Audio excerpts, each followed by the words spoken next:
सत्तेसाठी भाजप काहीही करू शकतं हेच दाखवून द्यायचं होतं.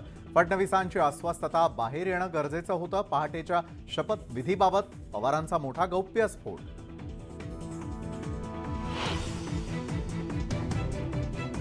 मी आयसीसीचा अध्यक्ष होतो, गुगली कशी टाकायची हे मला माहिती होतं.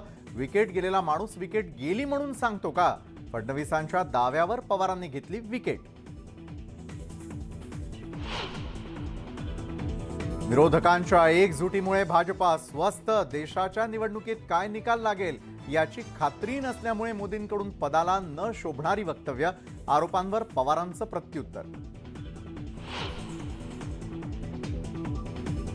1.5 वर्षात राज्यातून 6,889 मुली आणि महिला बेपत्ता.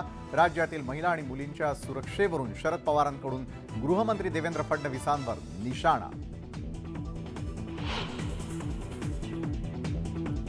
शरद पवारांनी भाजपला धोका दिला यात तथ्य आहे. त्यांनी पालकमंत्री पदाचंही वाटप केलेलं होतं. वनमंत्री सुधीर मुनगंटीवारांचं मोठं वक्तव्य.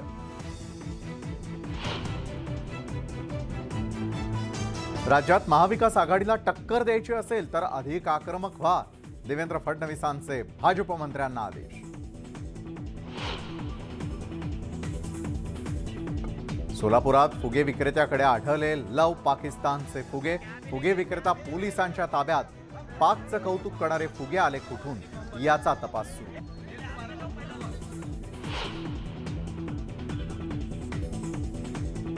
आणि अयोध्येतील राम मंदिराच्या तळमजल्याचं बांधकाम पूर्ण. राम मंदिराच्या आतील खास नगर शैलीत बांधलेल्या परिक्रमा मार्गाची छायाचित्र न्यूज 18 लोकमतवर.